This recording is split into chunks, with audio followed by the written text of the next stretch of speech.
me as a founder of G4G and what we call Grooming for Greatness, it's been really an amazing journey for me to really watch these amazing young people go through this journey and grow. First few lessons I learned at G4G induction was on life content cycles. I heard it personally in every single facilitator that we saw in the first 2 weeks. Life content cycles, when we talked about finance, she talked about how life content cycles. Sadwali spoke with us, she talked about how you told us the story of how when you moved back, you came back to the company, how you started your company. These were things that, unknown to you, was beginning to form the building blocks of how I was going to navigate. And it also helped me realize that the reality of change in life was welcome. And it's okay to have had a very clear career path and to have had it halted full. So within 2 days, we were armed with clarity of vision, with numerous group sessions, an array of facilitators the Bankdele has spoken about. We pinpointed areas to work on. We celebrated our strengths. We realized that we didn't need to focus on our weaknesses, but work as hard as we could and take bold steps to improve. I learned so much. I went out armed, we all did.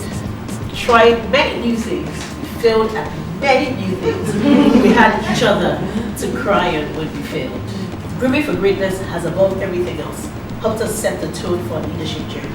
It's helped us accept our flaws and work with them while still celebrating our strengths. I'm excited that I'm graduating today from G4G 2015-2016 class. It's been an amazing journey. Like I always say, bad leadership is one of the major crises that is rocking Africa.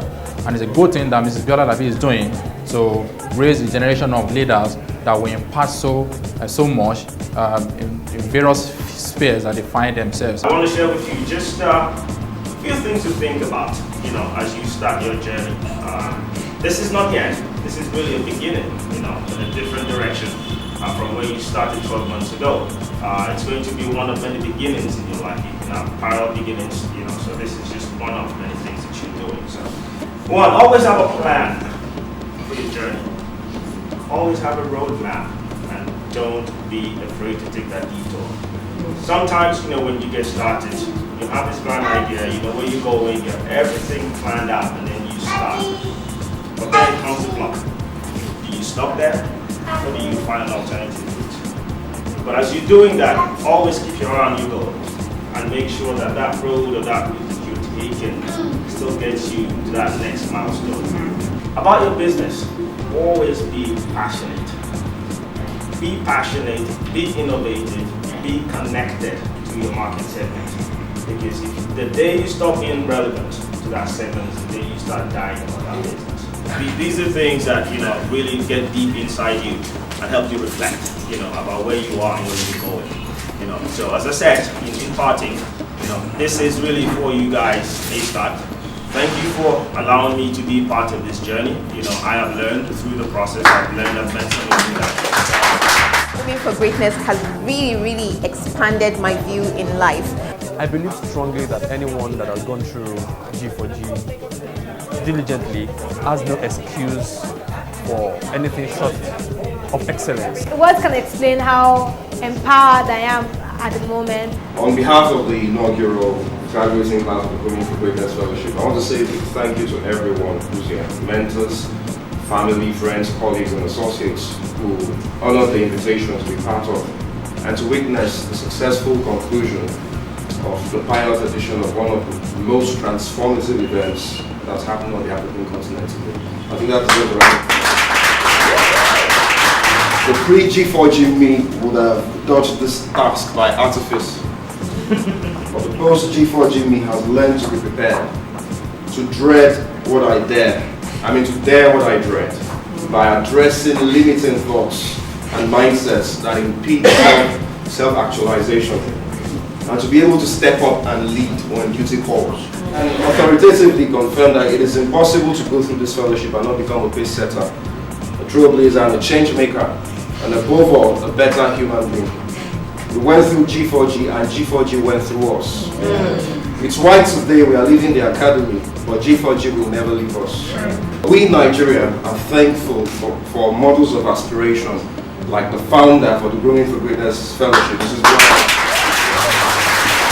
phenomenal woman. She's been awesome. She's an amazing fellow. Grooming for Greatness is all about helping groom the next generation of African leaders. It's about being passionate about leading and changing the narrative around leadership on our continent. This program is not about me, it is about your journey. And I just want to say congratulations for making the commitment. When I was between the age of 25 and 30, I had a lot of opportunities to rise to positions of leadership. And I always found that I struggled. I struggled with confidence. I struggled with feeling if I was in the right place. If it was a mistake, there's sort of like always this time like people are going to find out that I'm not actually supposed to be in this position, and then I'm not going to have this position anymore. And I always felt that the people that helped me through this were mentors and people that invested in me, and in the times that I invested in myself to learn more about who I am and to build my confidence. And then when I became a young global leader, I had access to go to a couple of programs and then culminated into my fellowship at Yale. And while I was at Yale, I really started to think about this seriously. I remember I had some early conversations with people like Osai that had been through some of the Yale programs. I had conversations with young people to ask them, like, is this something that makes sense for them? Is this something that people really need? Because the last thing you want to do is develop a program that is not needed.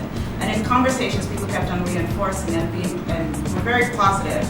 And just as it is important to have people to bounce things off, I needed people to really tell me that this is important and this can be possible.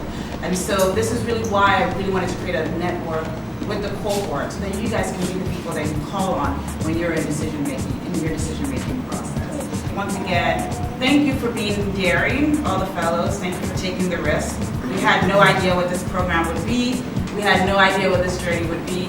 And like I said from the beginning, this is your journey. This is about you putting the program together with me. And I think we've put together an amazing program that the next class will be excited to be part of.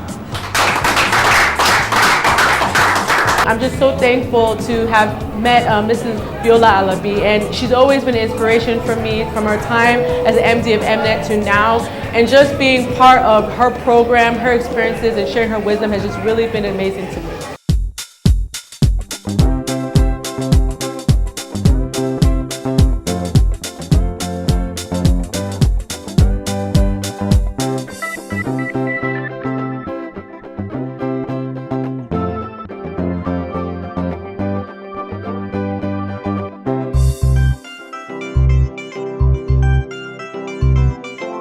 I wish everyone the best, and I'm looking forward to our brand new class of Grooming for Greatness Fellows for 2017.